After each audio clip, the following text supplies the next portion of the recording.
Turn to speakers in opposition. Marcy Beckett will be followed by Brian Curry, followed by Shoshana Egan, followed by Thomas Sweet, followed by Lawrence E. Douglas II. You should all be in the front row. Ms. Beckett has time seated by Jennifer Hyatt, Janelle Goodry, John Brady, and Ellie Fellers for a total of 5 minutes.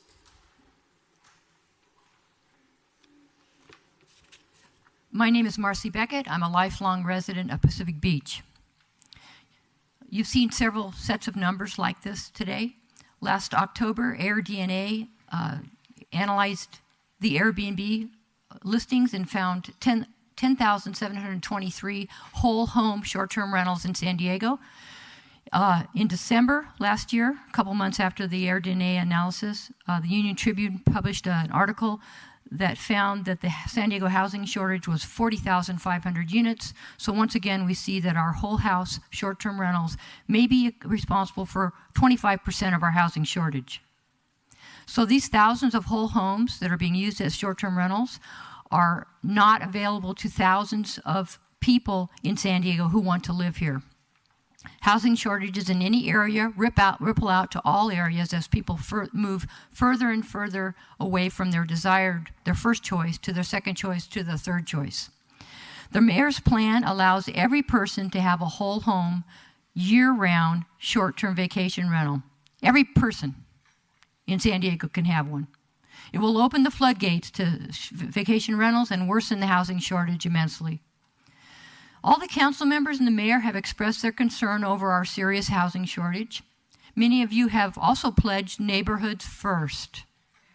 The mayor's proposal will allow whole home vacation rentals to deplete our housing supply and to damage our neighborhoods by driving out long-term residents. Will you vote for the mayor's plan and be a hypocrite who betrays the residents and the communities that have supported you? Or will you vote no and be a trusted leader who stands up for the residents in the neighborhoods that make San Diego so great? The Coastal Commission is not a problem. Right now, our code does not allow vacation rentals.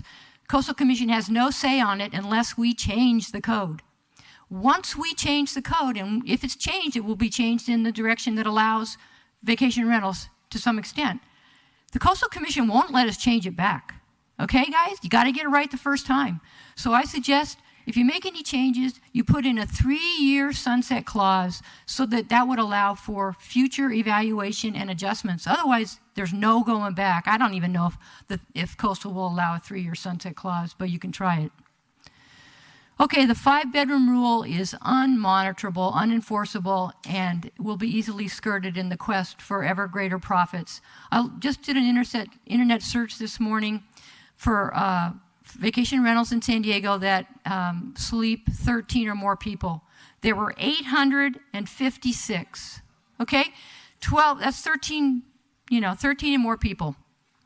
So operators can put multiple beds in multiple rooms. Don't have to be bedrooms. They can put them in living rooms, dens, garages, and get their occupancy up to 20, 30 or more in a single-family home.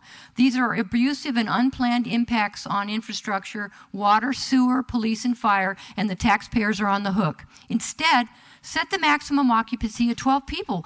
That's a generous occupancy for a single-family home. More than generous. And it's easily monitored. You just look at the internet listings. Okay, in case you've forgotten what a Sleeps 20 vacation rental looks like, here's the ad for the one across the street from me. Sleeps 20, 9 queen beds, 1 parking space, constantly revolving door of big groups of people that I don't know, but I guess they know each other. 5 or 6 cars, double parked, blocking the street, unloading and loading gear. Constantly changing groups, in and out, clubs, whatever. The entire men's and women's crew teams from UC Davis came for Crew Classic. Parties and drinking games in the front yard. Tour buses unloading people that are staying there. Okay, the litmus test is, think to yourself, can you honestly say that you would be happy to have a whole house vacation rental next door to you, or on both sides of you, or even maybe your whole block? If you would not be happy with that, then please Why would you allow this to happen to other people in San Diego? The mayor's plan allows this to happen everywhere in the city. Do the right thing. Do what is best for housing and residents, for neighborhoods and communities, for kids and schools, for businesses and workers. Vote no on the mayor's plan. Thank you. Thank you. Our next speaker is Brian Curry. Mr. Curry will be followed by Shoshana Egan, followed by Thomas Sweet, Lawrence E. Douglas II, Deborah Watkins, and Eve Anderson. You should all be up front. Mr. Curry has time seated by Scott Slomba, Larissa Slomba, Mickerby Hamiel, and Dr. Will Grimm for a total of 5 minutes. Brian Curry, I'm a longtime coastal resident. I've also past chair of the Pacific Beach Planning Group. I'm currently a board member of Save San Diego Neighborhoods. I'm currently a board member of Pacific Beach Towns Council. This has not been just a process over 3.5 years. Pacific Beach asked for action in 2007 on this issue. This is year 11 for us in Pacific Beach. We have asked for action, and we have suggested that we keep neighborhoods for neighborhoods and not neighborhoods for visitors. That's not just Pacific Beach Planning Group or Pacific Beach Town Council. It's the La Jolla Town Council. It's the Mission Beach Town Council. It's the Ocean Beach Town Council. It's the San Diego Unified School District Mission Bay Cluster. It's hoteliers, service workers, educators, and residents. The CPC, the Community Planners Committee, 2015 voted 24-3-2 in favor of enforcing the municipal code. Very simple, the current code. What I heard today is incredible. I heard a proposed regulatory nightmare for primary ownership, secondary ownership, permitting, transit occupancy taxes, complaints, contact information on owners and managers, collection of fees, prosecutions, fines, appeals to fees, penalties on unpaid fees and taxes, shutting down bad operators, on and on. The city will have no problem doing this. The city's absolutely on top of that. Code enforcement is all over this. Are you kidding me? And if you are any libertarian slant, Councilman Sherman, please, that's huge, huge regulation and taxation. That's what we're talking about. Elise, this is short-term vacation rentals. These are not short-term residential occupancy. You guys can change and say whatever it is. They're short-term vacation rentals. They are visitors. It's not residential occupancy. The easiest and most appropriate path for the city and the residents is to enforce the current municipal code. Recently, I heard the argument that we need to change the code to make an illegal land use legal so that we can pay for regulation and enforcement of the now legal land use. Since when does enforcing the code require self-funding? The residents of San Diego have already paid for enforcement. The city has refused to enforce. Where are our spending priorities? Council members from Districts 1 and 2, thank you. Thank you for hearing us, especially on the coastal areas. Council members Gomez, Cole, and Alvarez, thank you for acknowledging that maybe these council members know what they're talking about because they've taken the brunt of this for the last several years.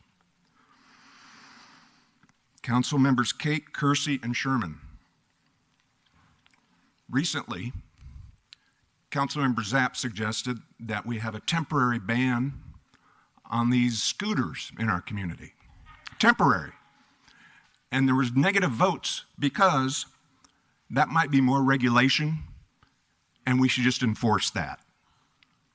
Really, please, Councilmember Ward, you have a special place in our hearts. Last year you were proposing everybody should have 3 of them. This year, I believe you understand and have heard from constituents. Please stand the course, stay the course that you're on, and listen to us. We would like our neighborhoods back. The mayor's proposal is not looking out for and legislating what is best for San Diego residents. This is politics and pandering to special interests. This is selling out to investors, big business, and the STVR Airbnb lobby. We, the residents, do not have $1 billion to lobby elected officials to keep our neighborhoods for neighbors. Do the right thing for San Diego residents. The city council and mayor must put residents' interests above and beyond special interests. We, the residents of San Diego, deserve as much. Thank you. Thank you. Our next speaker is Shoshana Egan. Shoshana will be followed by Thomas Sweet, Lawrence Douglas the second, Deborah Watkins, Eve Anderson, and Denise Friedman. You should all be up on deck here. Shoshana has time seated by Trinka Bale and Deborah Marshall for a total of 3 minutes. Go ahead, ma'am. I would like to tell you about the neighborhood I live in. I have lived in my house for over 40 years, and I'm not the resident in the neighborhood who's been there the longest. We're a very stable neighborhood. It has been a good place to live and raise our children. We had a neighborhood babysitting co-op, and the adults would meet every so often for a social event. Our children knew our neighbors and our neighbors' children before they started school, and many of their friendships lasted beyond high school. There was always someone to help when needed, and we were happy when good things happened to each other. And no, we were not Mayberry. We had squabbles, people not talking to each other, and all the things other neighborhoods had. But there was a comfort level in knowing your neighbors and feeling that you belong. For a while now, we've been an aging neighborhood, but we're not a dying neighborhood. When my neighbor across the street passed, her daughter grew up here and moved into her mother's house and raised her children there. Now her grandchild is over frequently to visit. One young man bought his grandparents' house and moved in when they passed. Another neighborhood kid, I hate to call him a kid because he's 45 years old and a doctor now, but he bought a house here when it became available. As the older generation leaves, we have been having young people move in. This past year, we've had 4 babies born in the neighborhood. This is still a good place to live and to raise your children. As they say, a place where everyone knows each other. I am telling you all of this because I want you to know what you will destroy if you allow short-term rentals, vacation rentals in our neighborhood. As the older generation leaves, many of the houses will be sold to those opening up short-term vacation rentals. Residents will not know their neighbors, and children will not have the comfort level this place provides. It will be as if the children were dropped into a business area of the city where no one lives, and they don't know any of the adults passing by. There is a huge human cost to short-term vacation rentals. Please, please don't destroy our neighborhood. Thank you. Tom.